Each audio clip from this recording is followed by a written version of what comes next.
Selamat datang di Pergerakan Rakyat Berdaulat bersama saya Sarbini dan 3 narasumber yang sudah hadir, yaitu Bang Amir Faisal dari Perfecto untuk Indonesia, Bung Ray Rangkuti dari Lingkar Madani, dan Elisa Lomo, Sekjen Pergerakan Rakyat Berdaulat. Tema kali ini kita akan membahas tentang Erick Thohir sebagai kunci pemenangan Pilpres 2024. Konstelasi politik Pilpres 2024 mengkerucut di beberapa nama, dan salah satunya adalah Erick Thohir. Pengamat politik Amir Faisal mengatakan bahwa Erick Thohir adalah satu kunci pemenangan di Pilpres 2024, dan itu keluar di beberapa media statement beliau. Kebetulan di depan saya sudah ada Bang Amir Faisal. Ya. Apa kabar Bang Amir? Alhamdulillah sehat. Nah, ini beberapa di media massa Bang Amir menjelaskan bahwa Erick Thohir adalah kunci pemenangan Pilpres 2024. Abang bisa menjelaskan tentang itu? Ya, kalau saya kan melihat begini. Perkembangan politik ini untuk 2024 ini kan ramai. Banyak calon-calon, terutama misalnya untuk calon presiden. Nah, kalau saya memposisikan langsung aja, Pak Erick Thohir itu posisinya untuk wakil presiden. Kenapa?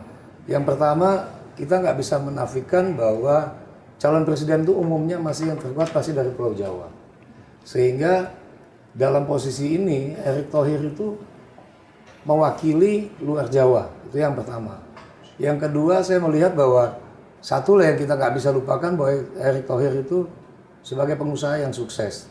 Tentunya kalau kita bicara pemilu, itu adalah faktor kunci juga, satu. Yang kedua, saya melihat rekam jejaknya Erick Thohir, terutama dalam kapasitas beliau sebagai Menteri BUMN itu banyak hal yang dieksekusi beliau, sehingga buat saya Erick Thohir adalah calon pemimpin yang beyond, gitu ya. Yang ketiga, Erick Thohir juga bisa mewakili milenial. Kenapa mewakili milenial? Karena milenial itu dalam mengambil keputusan memilih nanti, itu mereka melihat rekam jejak. Dan rekam jejak itu adanya di Erick Thohir. Baik dalam memimpin BUMN, baik dalam memimpin yang namanya olahraga, kemudian dia juga bisa mengadop ya keinginan milenial ke depan. Mungkin kurang lebih itu. Sangat menarik nih, Bang. Tapi saya perlu nanya ke Bung Ray Rangkuti. Biasanya peta-peta politik ini berdasarkan hasil survei. Nah, beberapa lembaga survei sudah menyampaikan rilis beberapa surveinya. Nah, kalau Bung Ray, bagaimana peta politik elektoral pada saat ini? Apakah Erick Thohir masuk di dalamnya sebagai potensial? Kalau untuk wakil sih sebetulnya dari dulu juga saya sudah mengatakan bahwa Bung Erick ini punya potensi yang kuat ya. Bahkan sebelum namanya disebut, saya 2000 setelah Asian Games ya, saya sudah mengatakan Erick ini kalau serius di politik ini bakal jadi sesuatu. Nanti kenyataannya begitu gitu. Saya juga nggak tahu bahwa itu diseriusin oleh dia gitu ya. Padahal itu waktu Asian Games itu yang saya mau katakan. Saat itu kan kelihatan beliau masih berjarak betul dengan politik ya. Jadi tetap beliau ini ingin profesional, ingin kalaupun masuk jadi anggota kabinet ya dia nggak betul-betul nggak menjadi anggota kabinet ya. Sekarang ini kelihatan beliau lebih serius, sudah mulai fokus untuk katakanlah menaikkan levelnya di bidang politik gitu. Apalagi setelah sukses penyelenggaraan peringatan 1 abad NU kemarin, gitu. Di mana beliau menjadi salah satu ketua panitianya. Gitu. Jadi itu bobot politiknya pada dirinya dengan sendirinya makin menguat. Artinya apa gitu? Artinya selain tadi yang dijelaskan oleh Bung Amir ya, jadi ada unsur katakanlah misalnya mewakili pemilih non Jawa. Kedua unsur soal tapi saya di bulan Maret April seingat saya itu 2022 saya mengatakan bahwa Erick itu seperti mewakili Jokowi dalam beberapa hal. Nah oleh karena itu punya kecenderungan ini kalau misalnya Erick naik sebagai calon wakil presiden atau sebagai calon presiden punya potensi dia seperti membawa apa yang sudah dicanangkan oleh Pak Jokowi pada beberapa tahun terakhir ini gitu ya.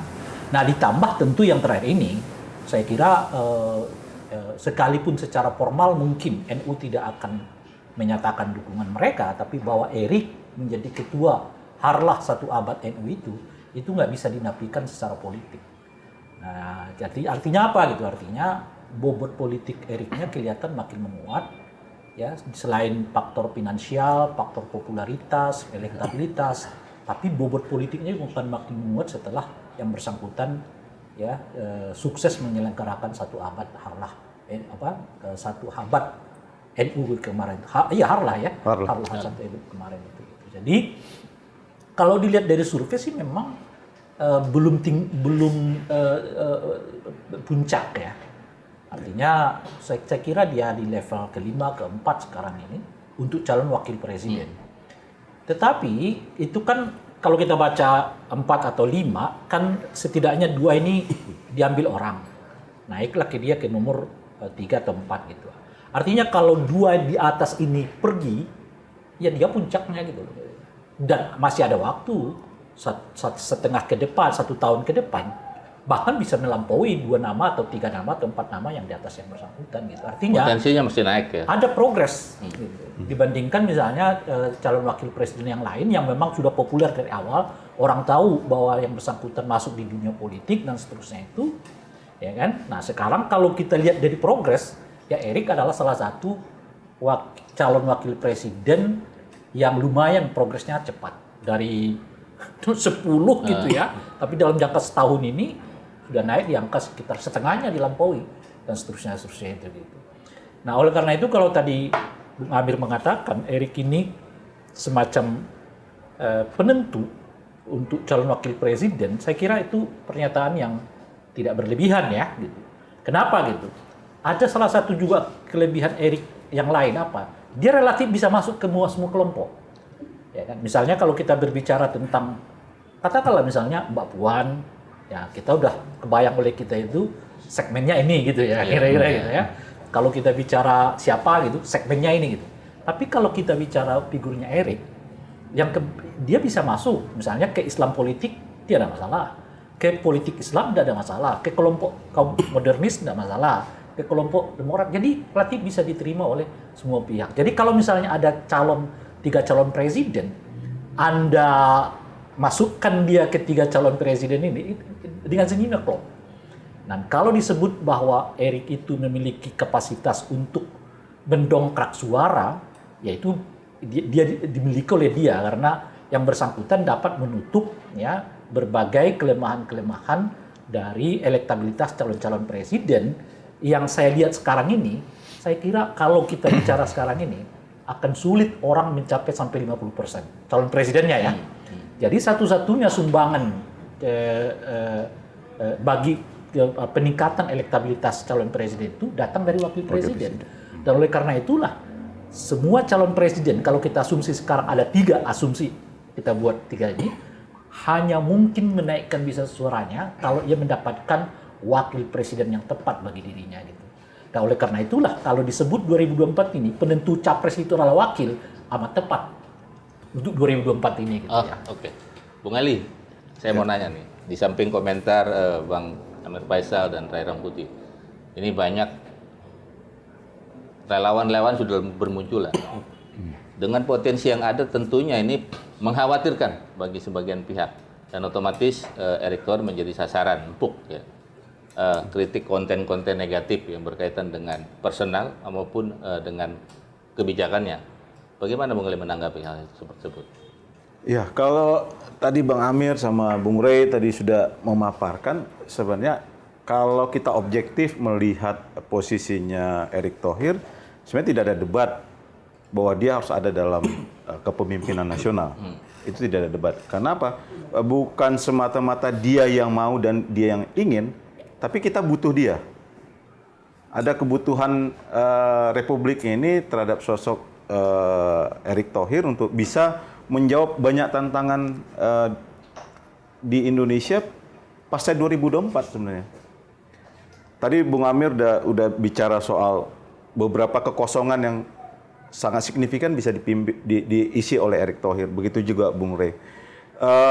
Dan itu saya pikir bukan sekedar klaim, sekedar suatu yang dibesar-besarkan, tetapi itu faktualnya.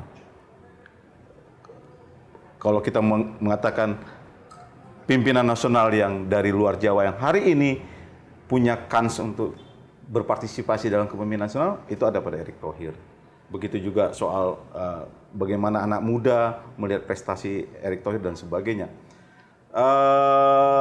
Bahwa dalam banyak kerja Jokowi memberikan banyak kepercayaan kepada Erick Thohir, itu juga menuai begitu banyak tantangan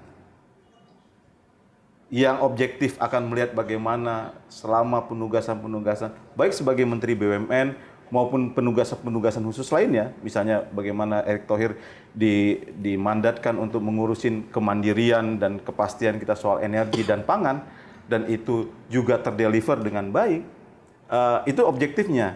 Tapi tidak selalu kita bisa mengharapkan orang melihat kerja-kerja Erick Thohir ini secara objektif. Bahwa akan ada selalu sentimen-sentimen negatif yang dinarasikan terhadap proses kerja yang sudah dilakukan, itu pasti gitu. Jadi bagi kita di Pergerakan Rakyat Berdaulat melihat bahwa Erick Thohir jangan terlalu menghabiskan waktu terhadap kritik-kritik yang tidak objektif. Okay. Bekerjalah tetap dengan hati, bekerjalah untuk Indonesia, untuk kedaulatan Indonesia. Dan hal yang lain bagi kami sih, kalau untuk statementnya Bang Amir soal Erick Thohir sebagai kunci kemenangan 2024, Pilpres 2024, itu 1001% kita setuju. Tetapi yang jauh lebih penting bagi kita adalah ada tantangan krisis global yang akan terjadi di 2024 ini. Bagaimana krisis di Amerika, krisis di Eropa, bahkan di Cina, itu pasti akan berimbas kepada kita yang sebagai emerging market, kita sebagai negara di luar adikuasa hari ini, dan itu tidak bisa kita anggap sebagai sesuatu yang sederhana. Kita sudah periode 10 tahun pemerintahan Jokowi ini sudah berinvestasi yang begitu besar dalam memberikan syarat kepada Indonesia sebagai negara maju, yaitu dengan infrastruktur, dengan konektivitas, dengan sarana infrastruktur telekomunikasi yang sudah semakin maju. Itu akan menjadi beban kalau pemerintahan pasca Jokowi tidak mampu menyambung apa yang sudah dilakukan. Kalau krisis 2024, krisis global ini tidak mampu dijawab dengan kerja-kerja yang lihai. Kami menganggap Erick Thohir bukan semata-mata tokoh nasional, tetapi dia adalah tokoh yang punya kemampuan dalam melakukan kerja-kerja lobby dan meyakinkan internasional untuk mau bekerja sama dan menjadikan Indonesia sebagai sarana bertumbuh bersama secara internasional. Jadi kembali ke bahasa saya pertama, bukan sekedar Erick Thohir. Saya tidak melihat semata-mata Erick Thohir yang berkebutuhan masuk dalam kontestasi kepemimpinan nasional, tapi ada kebutuhan kita bahwa kapasitas Erick Thohir dibutuhkan dalam menjawab tantangan zaman ke depan. Kira-kira seperti itu. Kalau Bang Amir kan tegas, Erick Thohir wakil presiden.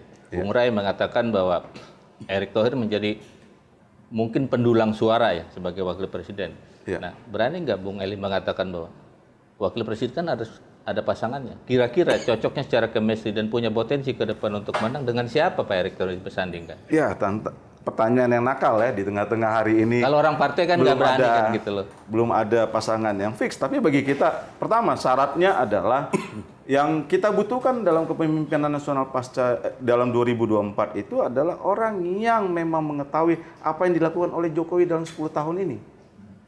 Dia menyetujui itu dan paham bagaimana melanjutkannya.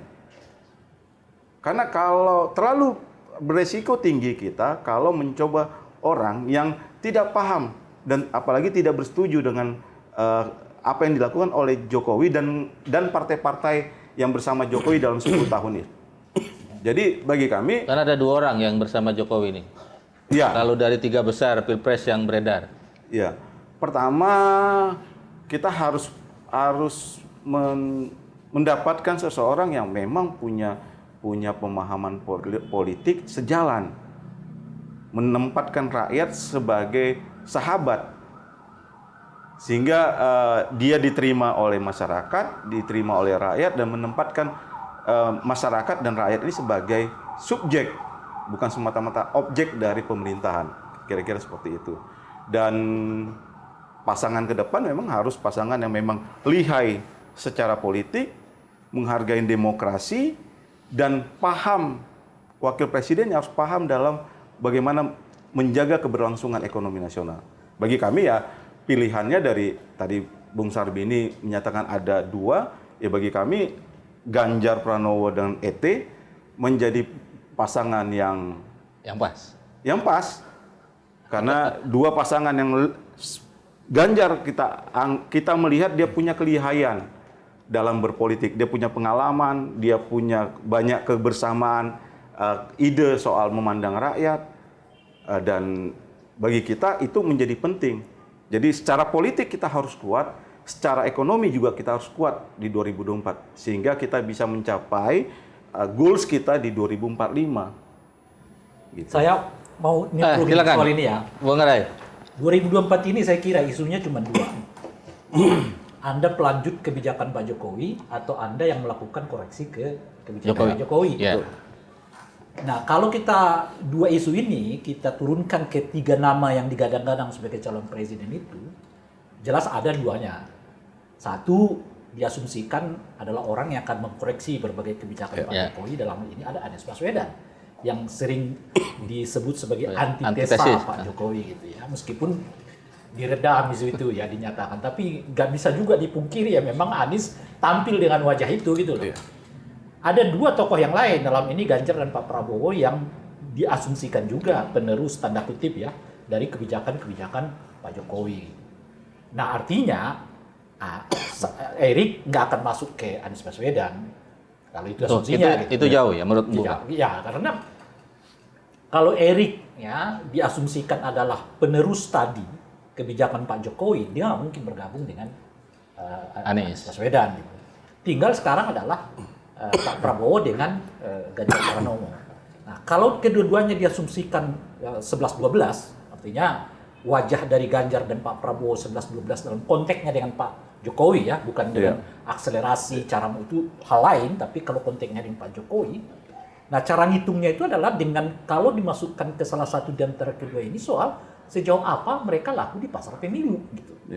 Kalau misalnya Erik dipasangkan dengan Pak Prabowo, nggak terlalu tinggi juga ininya, elektabilitasnya gitu. Tapi kalau Erik dipasangkan dengan Ganjar, elektabilitasnya lumayan bagus. Bahkan boleh disebut dapat mengungguli semua komposisi pasangan capres selain daripada Erik dengan itu Ganjar gitu. Kalau kita mau melangkah dari situ, ya tepatnya adalah Erik berpasangan dengan Ganjar Pranowo. Kalau cara lihatnya begitu gitu ya. Tapi kalau cara lihatnya yang lain-lain ya bisa dengan Pak Prabowo gitu. Nah, cuma kalau konteksnya melihat soal siapa yang paling laku di pasar pemilu, kalau dipasangkan Erik dengan Pak Ganjar, Erik dengan Pak Prabowo, karena Erik dengan Anies dianggap nggak mungkin lah ya secara isu gitu ya. Nah yang paling mungkin itu adalah Ganjar dengan Pak Jokowi gitu. Apakah duet ini nggak akan ditawarkan? Saya kira kalau mau berbicara realistis, logik gitu ya, ya memang duet itu yang harus dicocokkan gitu loh. Jadi duet Ganjar, Erik. Ganjar dengan Erik. Nah, di luar itu tadi ada alasan-alasan yang ideal tadi disebutkan oleh media. Misalnya soal apa? Ganjar itu kan tipe orang mikir tentang Indonesia gitu loh kira-kira itu. Jadi yang bersifat, istilah saya itu yang bersifat apa yang disebut dengan ke-Indonesiaan, mungkin tipe kepemimpinan aja pada Ganjar. Lalu pembangunannya di mana? Pembangunannya itu di Erik gitu loh. Jadi agak klop nih, satu berbicara tentang bagaimana menjaga soliditas Indonesia, soliditas ini macam-macam gitu ya. Kultur Indonesia, koherensi Indonesia, toleransi macam-macam, pluralisme macam-macam, ada figurnya Ganjar Pranowo. Tapi soal pembangunan, ya desain ini, desain itu, ada figurnya dari konteks Erik Thohir gitu. Jadi klop kalau dipasangkan, apalagi misalnya tadi Bung Amir mengatakan ada sumber pemilihnya adalah warga Jawa gitu, tapi ada juga yang sumber pemilihnya non Jawa ya, dalam hal ini elektor. Jadi dari beberapa aspek ini agak klop. Misalnya kalau Erik dengan Pak Prabowo sedikit banyak juga masih menggambarkan kejawaan itu gitu dalam konteks pemilih gitu ya. Nah kalau dalam konteks pemilih itu tadi, nah Erik dan Ganjar itu memulai itu. Nah di luar itu relatif kalau Ganjar dianggap adalah figur yang istilahnya apa namanya itu ya moderat gitu ya, yang kata nasionalis begitu. Nah di figurnya Erik masih terkandung yang disebut dengan unsur agama, dalam hal ini adalah karena beliau menjadi itu tadi ketua Harlah 1 abad NU gitu. Yeah. Jadi klop tuh dari setidaknya 4 sampai 5 persandingan gitu. Di dua komposisi itu. Nah, oleh karena itu kalau saya lihatnya ya Erik dengan Ganjar dan Erik gitu ya. Tapi tentu saja ini semua tergantung dinamika. Apalagi ditambah begini tadi Bung Emir bagus itu. Salah satu penentu siapa yang akan dipilih oleh capres-capres ini sebagai pasangan calon mereka itu adalah soal dana gitu. Nggak bisa dipungkiri itu, Sar. Isi tas ya? Isi tas ini. Karena 3 capres yang sekarang ini boleh disebut, ya memang dananya dari mana? 2 tahun kita pandemi loh ya. Ya kan semua ini kita terorientasi pada pembangunan dapur gitu loh, bukan pada bukan pada ini kan, bukan biaya keluar gitu loh, biaya ke dalam semua tuh gitu. Sudah 2 tahun tuh. Nah, begitu kita mulai pulih, udah mau pemilu gitu. Jadi aspek dana ini salah satu pertimbangan yang sangat penting untuk menentukan siapa yang akan direkrut oleh calon-calon presiden ini sebagai calon wakil presiden. Jadi tidak semata-mata elektabilitas dan popularitas, tapi juga adalah soal siapa yang bisa memberi sumbangan bagi aktivitas pencalonan mereka pada Pilpres 2024 yang akan datang gitu. Nah, Erik relatif nggak bermasalah di situ, itu kira-kira. Nah, saya tidak tahu, ada yang bertanya dari mana Erik dapat duitnya itu, saya nggak tahu ya. Tapi yang saya mau katakan itu adalah Erik relatif nggak punya masalah karena dia backgroundnya pengusaha. Dan apalagi sekarang Menteri BUMN gitu. Jadi relatif dia nggak punya masalah. Artinya dia datang tidak dengan kantong kosong gitu loh kira-kira tuh. Agak sulitnya capres-capres ini. Kalau dia milih si A, jadi dia harus mikirin juga ini dananya dari mana gitu loh kira-kira. Jadi selain mikir soal elektabilitasnya bagaimana, ini dana dari mana gitu ya. Nah itu kesulitan yang lain. Nah kalau Erik itu ya dia bisa danain dirinya sendiri setidaknya, kalaupun dia tidak mendanai keseluruhannya gitu. Jadi itu salah satu, ya saya pikir salah satu bahan penting bagi siapapun yang jadi capres untuk memilih calon wakil presiden adalah soal siapa yang paling siap setidaknya membiayai aktivitasnya sendiri, nggak tergantung kepada saya sehingga nggak ada cerita hutang nanti gitu loh. Utangnya bersurat lagi ya? Iya, utang lagi gitu ya. Dan seterusnya. Itu Bang Amir, ini menarik nih. Kalau Bang Amir tadi pilihannya di Wapres. Ya. Ini ada, kalau Bung Eli sama Bung Reni sudah muncul di satunya.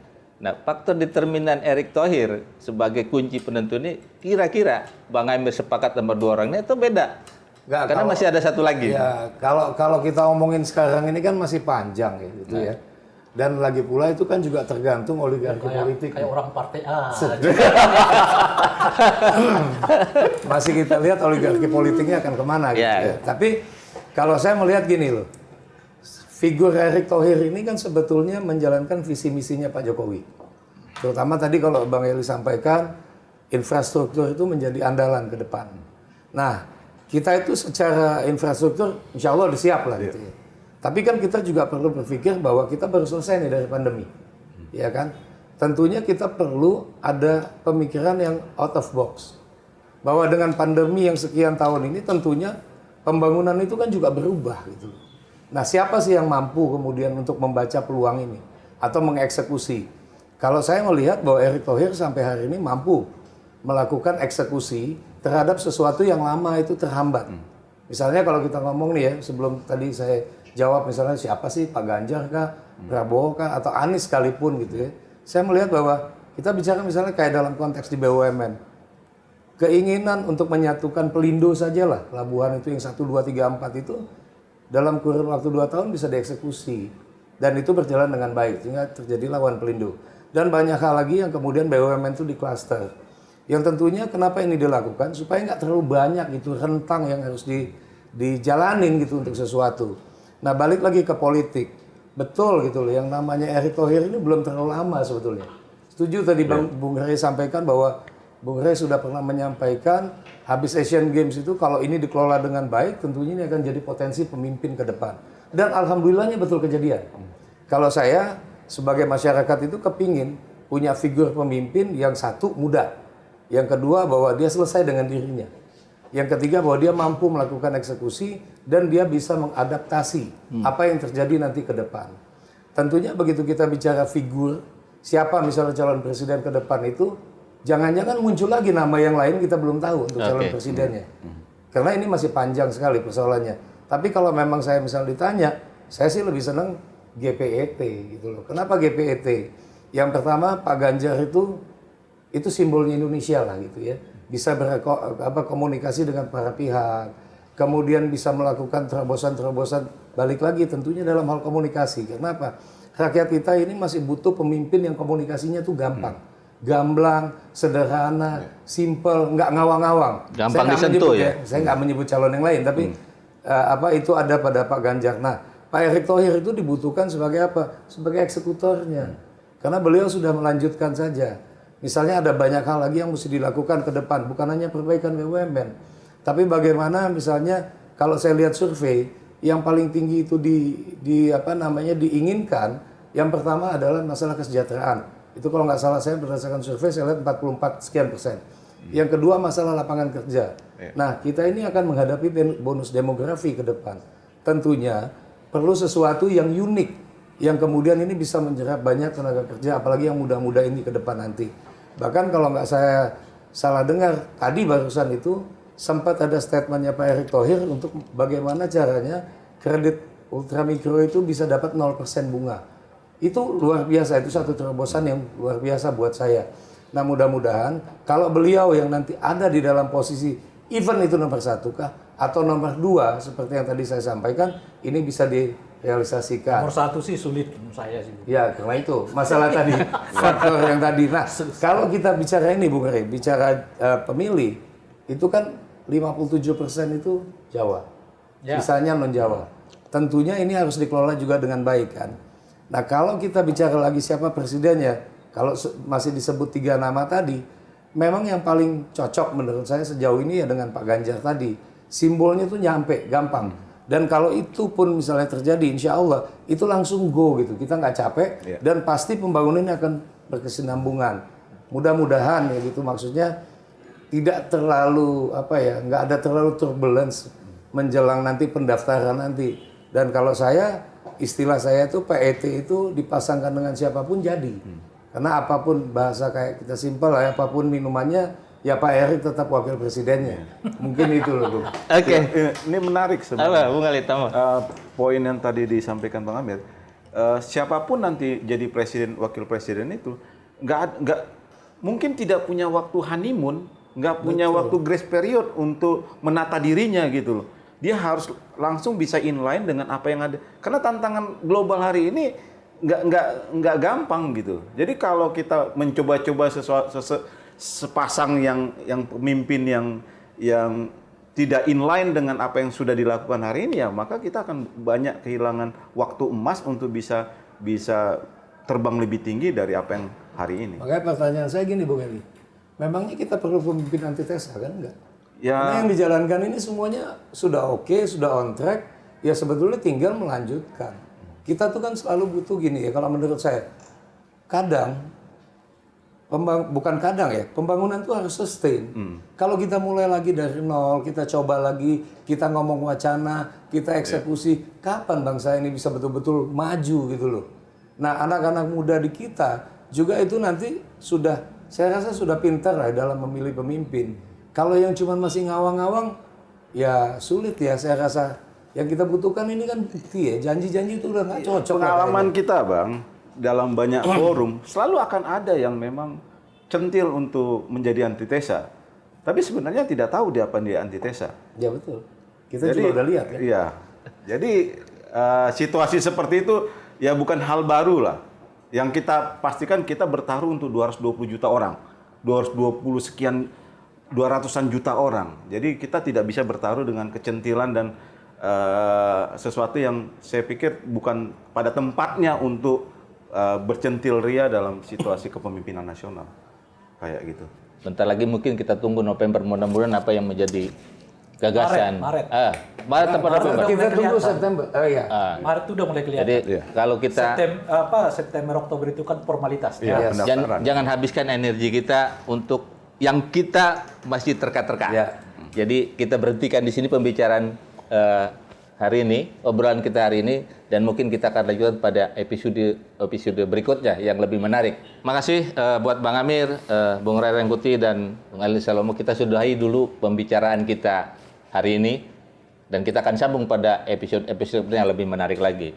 Terima kasih buat teman-teman Pergerakan Rakyat Berdaulat, negara semakin kuat. Kita bertemu lagi di episode berikutnya. Wassalam.